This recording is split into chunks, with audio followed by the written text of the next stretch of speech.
समय में आपको दिखेगा हिंदुस्तान में आग लगेगी।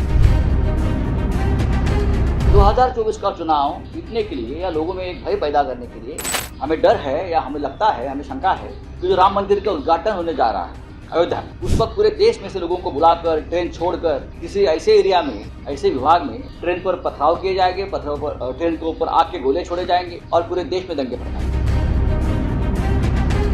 पुलवामा 2 जो होगा वो अयोध्या मंदिर पर कोई अटैक होगा जो कि जैश ए मोहम्मद या अल-कायदा द्वारा होगा या करवाया जाएगा। कोई ना कोई काम जरूर होगा, चाहे राम मंदिर पे हमला हो, चाहे किसी बीजेपी नेता की हत्या हो, चाहे एलओसी पार करना हो, कोई ना कोई खेल चुनाव से पहले ये करेंगे। India is not in a good place. You need one spark and we'll be in big trouble. साथियों नमस्कार, मैं हरिश्चंद्र पांडवा इस वीडियो में आप सभी का स्वागत करता हूं। दोस्तों, ट्रेलर में आपको मैंने कुछ बयान दिखाए, याद आया आपको? 2024 के लोकसभा चुनाव से पहले ये बयान लगातार दिए जा रहे थे। और सिर्फ 2024 की बात नहीं है दोस्तों, बल्कि प्रधानमंत्री मोदी के कार्यकाल शुरू होने के बाद आप देखिए पूरा एक पैटर्न नजर आता है। वो रूप अलग अलग हो सकता है, लेकिन पैटर्न एक ही है। राहुल गांधी ने कही थी ना बात कि पूरे देश में आग लग जाएगी। अब ये तो कहा नहीं कि किस लिए आग लगेगी। और उसके बाद जब राम मंदिर का भव्य उद्घाटन होना था, तो उसके पहले किस प्रकार से पूरे इंडिया अलायंस ने लगातार ये कहा कि कोई दुर्घटना होगी, कोई आग लग जाएगी, कोई बम फट जाएगा, कोई कुछ कर लेगा। कुछ हुआ तो नहीं। अब कहीं ऐसा तो नहीं दोस्तों। देखिए, याद कीजिए, ये जो प्रयागराज में अभी कुंभ लगा है ना, वो 144 वर्षों के बाद ये सुखद संयोग आया है। 10 करोड़ लोग स्नान कर चुके हैं। 45 से 50 करोड़ लोगों के डुबकी लगाने का अनुमान है। और सारी व्यवस्था पूरी दुनिया देख रही है कि भैया इतना बड़ा मेला, आधी दुनिया समा जाए, इतनी भारी भीड़ इकट्ठा हो रही है और इतने शांतिपूर्ण ढंग से। तब समझ में आता है दोस्तों कि क्या कहीं कुंभ में जो आग लगने की एक हफ्ते में दूसरी घटना हुई है, कोई साजिश तो नहीं है। आज के इस वीडियो में दोस्तों यही कुछ दिखाना चाहता हूं आपको। वो सवाल जो उठ रहे हैं वो आपको एकदम सबूतों के साथ दिखाना चाहता हूं। मैं आप सभी को राम राम करता हूं दोस्तों। पहला कमेंट हर हर महादेव, और अपनी प्रतिक्रिया जरूर रखिए। आप अगर कुंभ जा चुके हैं तो अपने अनुभव भी दीजिए। अगर आपने वहां की घटनाओं को देखा है, कुछ अनुभव किया है, तो वो भी लिखिए। मैं एक एक करके कुछ खबर दिखाता हूं दोस्तों। सबसे पहले इस खबर को देखिए। 4 दिन पहले की खबर है, 3-4 दिन हुए हैं। कुंभ में लगी आग एक ट्रेलर था, पिक्चर अभी बाकी है। अलीगढ़ के एबीवीपी कार्यालय में मिला धमकी भरा पत्र, पुलिस जांच में जुटी। 4 दिन पहले, ये 3 दिन पहले खबर आई भास्कर की, और इसमें साफ साफ लिखा है कि कुंभ में जो आग लगी है वो एक ट्रेलर था, अभी तो असली पिक्चर बाकी है। किसकी इतनी हिम्मत है? पता है कि केंद्र में मोदी सरकार है, यूपी में योगी सरकार है। क्या हालत करती है ये सरकार, यहां की पुलिस, ये भी पता है। और उसके बाद ये खुलेआम धमकी। और देखिए 2-3 दिन गुजरे, फिर से एक हफ्ते में दूसरी बार आग लग गई। 2 गाड़ियां जलकर खाक हो गई। लेकिन ये सलाम कीजिए कि उत्तर प्रदेश की योगी सरकार, वहां की पुलिस प्रशासन व्यवस्था इतनी चाक चौबंद है कि तुरंत जाकर के इसको काबू में कर लिया, कोई नुकसान नहीं हुआ। और तब दोस्तों जो पहली घटना हुई थी उस पर सवाल उठना लाजमी है। और आपने ये रिपोर्ट देखी कि नहीं? आप ये देख लीजिए। बाहर से किसी ने आग फेंकी, महाकुंभ अग्निकांड को लेकर गीता प्रेस के ट्रस्टी ने किया दावा। गीता प्रेस के एक ट्रस्टी हैं कृष्ण कुमार खेमकर, उन्होंने बताया कि जहां हमने बाउंड्री लगाई है पश्चिम की ओर, उस तरफ सर्कुलेटिंग एरिया घोषित किया गया था जहां लोग गंगा नहाएंगे, और उस तरफ से अग्नि की कोई चीज हमारी तरफ आई। फिर चिंगारी ने धीरे धीरे बड़ी आग का रूप ले लिया और हमारे सारे कैंप खत्म हो गए। और अभी ये जांच हो रही है। आप जानते हैं ना, ये सरकार बहुत जल्दबाजी में कुछ नहीं करती, एक एक चीज का पता लगाती। और जो महाकुंभ में अग्निकांड हुआ दोस्तों, रविवार को उसमें 10 हिरासत में लिए जा चुके हैं, 117 से पूछताछ हो रही है। एनआईए, एटीएस काम कर रही है। 1000 लोग संदिग्ध जो है रडार पर हैं। और सबसे बड़ी बात, 90% गैर हिंदू हैं। इस मामले में आपको पता है ना कि खालिस्तानी आतंकियों ने जिम्मेदारी ली बकायदा। और ये जब जांच चल रही है ना दोस्तों, मैंने रिसर्च किया कि 600 सीसीटीवी फुटेज की जांच की गई है, कुछ संदिग्ध पहचाने गए हैं, 8 टीमें तैनात की गई हैं। और जो इसकी जांच का दायरा है, अब वो कोई लोकल नहीं है, कई राज्यों तक पहुंच गई है। मैं देख रहा था दोस्तों, मध्य प्रदेश, राजस्थान, बिहार, कई राज्यों की पुलिस को साझा किया गया है। आज जब कुंभ की तस्वीर देखते हैं दोस्तों, तो क्या आता है, क्या कह रहे हैं, क्या कर रहे हैं मेन स्ट्रीम मीडिया वाले लोग, सोशल मीडिया वाले लोग? बस वहां की अजीबोगरीब चीजें दिखा रहे हैं। आजकल तो ममता कुलकर्णी पर छाए हुए हैं। ममता कुलकर्णी, बताइए, महाकुंभ की सबसे बड़ी खबर ममता कुलकर्णी हो सकती। इससे पहले आईआईटी वाले बाबा, उससे पहले आपको याद है एक मोनालिसा, एक लड़की, गरीब लड़की वहां कुछ काम करने आई, उसके पीछे इतना पड़ गए कि उसको वहां छोड़कर जाना पड़ा।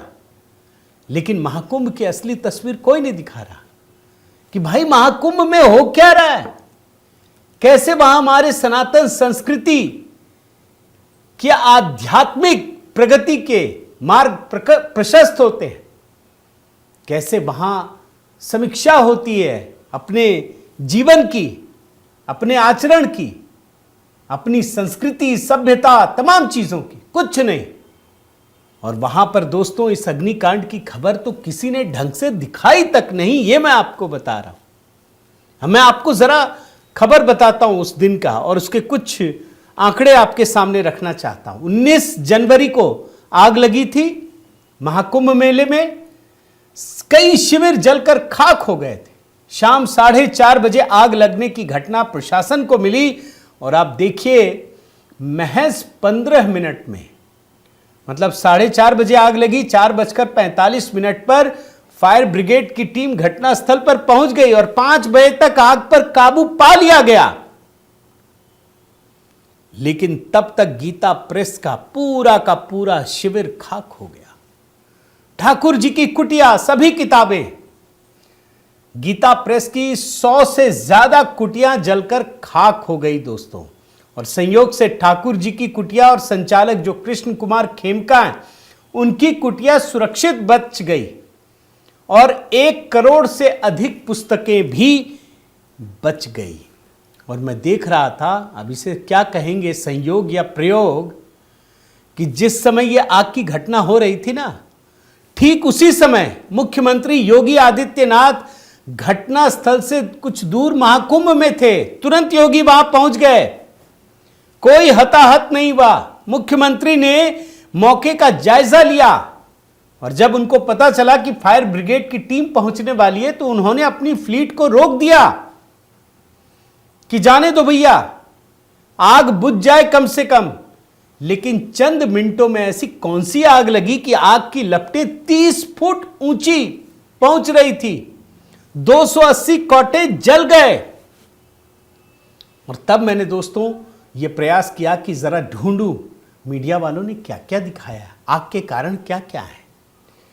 एक तो मैंने बताया आपको, कृष्ण कुमार खेमका ने कहा कि यहां से तो आग लगी नहीं, ये आग तो किसी ने बाहर से फेंकी, चिंगारी फेंकी गई है जिससे ये आग लगी है। किसी ने यह छाप दिया पुआल में आग लगने की घटना घटी, किसी ने सिलेंडर में ब्लास्ट होने की बात कही कि खाना खाने वक्त, खाना बनाते वक्त सिलेंडर फट गया, ब्लास्ट हो गया और आग लग गई। और उसके बाद किसी ने यह भी कहा दोस्तों कि ठीक उससे पहले या उसी समय उस पुल से एक ट्रेन गुजरी। यह भी सवाल उठाए गए कि क्या ट्रेन से चिंगारी फेंकी गई। लेकिन बहुत सारी घटनाएं ऐसी हैं दोस्तों जो इस पर संदेह पैदा करती हैं। भाई जब आग लगी नहीं वहां से, और जब कृष्ण कुमार खेमका बोल रहे हैं बाहर से फेंकी गई, तो ये तो बड़ी बात है ना। ट्रेन गुजर रही है उसके बाद आग लग रही है, ये भी बड़ी बात है ना। और आप सोचिए 40-50 करोड़ लोग, अब तक 10 करोड़ लोग स्नान कर चुके हैं। आप कल्पना कीजिए एक छोटी सी चूक से कितनी बड़ी घटना हो सकती है। और तब मैं आपको, जो मैंने आपको शुरू में एकदम मोन्टाज दिखाया ना, जिसमें तमाम तरह के बयान, भाई जिन लोगों की जरा सी आस्था नहीं है, ये अखिलेश कुमार यादव जरा सी आस्था नहीं है लेकिन रोज कुंभ पर बोल रहे हैं, कांग्रेस जरा सी आस्था नहीं है, दिल्ली में बोल रहे हैं कि हम छठ घाट को कुंभ की तरह बनाएंगे। आप भूले तो नहीं, नेहरू जब पहली बार पहुंचे थे तो क्या हुआ था, वो एक दर्दनाक कहानी की तरह है, हमारे इतिहास पर एक कलंक की तरह है।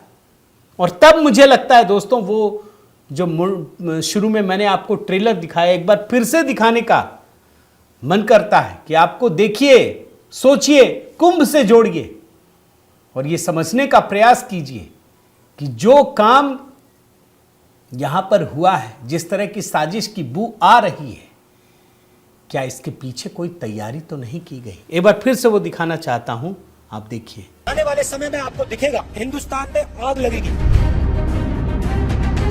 2024 का चुनाव जीतने के लिए या लोगों में एक भय पैदा करने के लिए हमें डर है या हमें लगता है, हमें शंका है कि जो राम मंदिर का उद्घाटन होने जा रहा है अयोध्या, उस वक्त पूरे देश में से लोगों को बुलाकर ट्रेन छोड़कर किसी ऐसे एरिया में, ऐसे विभाग में ट्रेन पर पथराव किए जाएंगे, पत्थरों पर, ट्रेन के ऊपर आग के गोले छोड़े जाएंगे और पूरे देश में दंगे भड़काएंगे। पुलवामा 2 जो होगा वो अयोध्या मंदिर पर कोई अटैक होगा जो कि जैश ए मोहम्मद या अलकायदा द्वारा होगा या करवाया जाएगा। कोई ना कोई काम जरूर होगा, चाहे राम मंदिर पे हमला हो, चाहे किसी बीजेपी नेता की हत्या हो, चाहे एलओसी पार करना हो, कोई ना कोई खेल चुनाव से पहले ये करेंगे। India is not in a good place. You need one spark and we'll be in big trouble.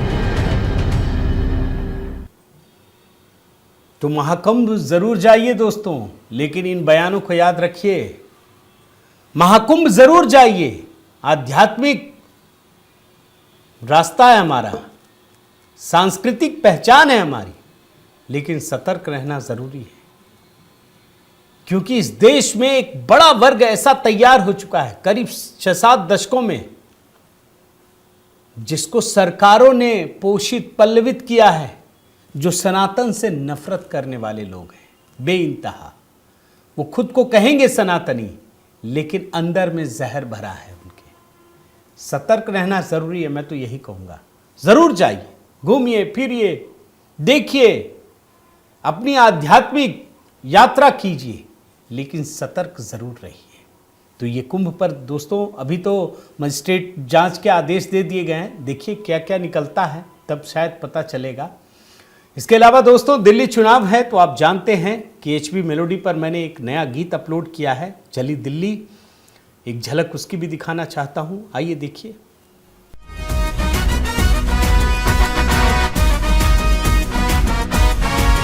चली दिल्ली, चली दिल्ली, चली दिल्ली मोदी जी के साथ, जो ना बदले थे अब तक वो बदलेंगे हालात, जो ना बदले थे अब तक वो बदलेंगे हालात, जो ना बदले थे अब तक वो बदलेंगे हालात, जो ना बदले थे अब तक वो बदलेंगे हालात।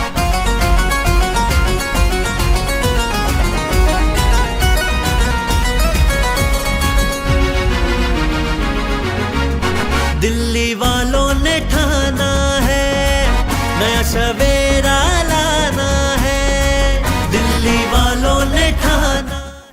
दोस्तों, इस गीत को एचबी मेलोडी पर ही देखिए और कुंभ पर मैंने एक गीत अपलोड किया है, वो भी आपको एचबी मेलोडी पर ही दिखेगा। इसके अलावा 2 और गीतों की चर्चा तैयारी चल रही है, वो भी मैं दिखाऊंगा।